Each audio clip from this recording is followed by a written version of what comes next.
protecting hospital patients from sepsis. The deadly condition kills as many as 350,000 Americans every year, and that includes kids. That's a sizable number. Here to explain is Dr. Todd Ellerin, Chief of Infectious Diseases at South Shore Health. Dr. T, it's great to see you. You've treated many patients before with sepsis. What can you tell us about their symptoms and the cause? Eddie, these are the sickest patients in the hospital. When I think of all the patients I've seen, without question, these are patients that have the most severe illness. Sepsis is an exaggerated response, usually from an infection, usually bacterial infections like pneumonia. Picture Hurricane Katrina, or in this case, Franklin, that's about to hit your body. It kind of consumes you. Overwhelming inflammatory response. You have to act quickly. You have to detect it early and be very aggressive with fluids and antibiotics.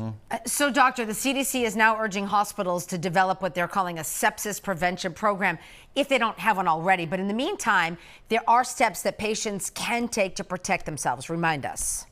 Absolutely, Maria. At South Shore, we are so lucky that we've been committed to this for years, but we have a lot of, multidisciplinary experts. We have great, technology as far as our IT. There are places across the country and across the world that don't. What are things that you can do? Number one, if you have a chronic condition, try to optimize that. If you have diabetes, optimize your blood sugars so you don't get wounds and other things that are less likely to heal. If you have chronic lung disease, try not to smoke. Obviously, that exacerbates it. Try to maintain your blood pressure. And so also meticulous hygiene is important, hand hygiene, and know the signs and symptoms of sepsis so you can act fast. Dr. T, you know what got my attention here when we was talking about the deadly condition kills as many as 350,000 Americans each year, and that includes children. So, okay, we're talking about people 65 and older with weakened immune systems also, but the condition also affects healthy people, including children. So what do they need to know about treatment and recovery?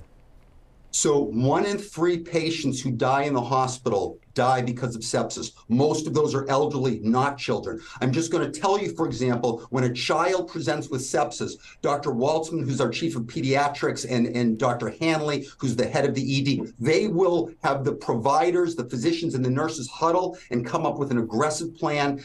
Again, early detection, make sure fluids are aggressive, antibiotics within 1 hour. Those things have been shown to save lives. All right, Dr. T, before you go, we got one more. Did you enjoy the ball game last night? Listen, I enjoyed being around everyone. What was with the hat? The hat backwards? So okay, here's a video. There you are with the hat backwards. See, the question I asked Maria was, is the hat backwards or is your head spinned on backwards? I'm not sure which one it is. Well, it was a great treat. From Linfield. I know, it's wonderful. What a treat to see you with your colleagues. And so many of the local hospitals last night at the Red Sox game, WCVB invited Dr. T and many of the trusted doctors who have been guiding all of us through COVID, through the mental health crisis, and so much more as a way to show our thanks. You look great. You do. It was great to see you guys. Eddie, Maria, I just want to say we really appreciate the invite, all of the providers, all of the physicians, whether mental health or infectious disease.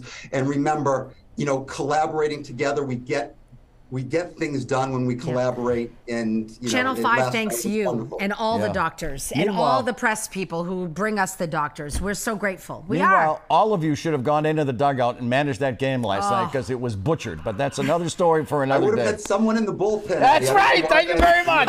Thank you very much.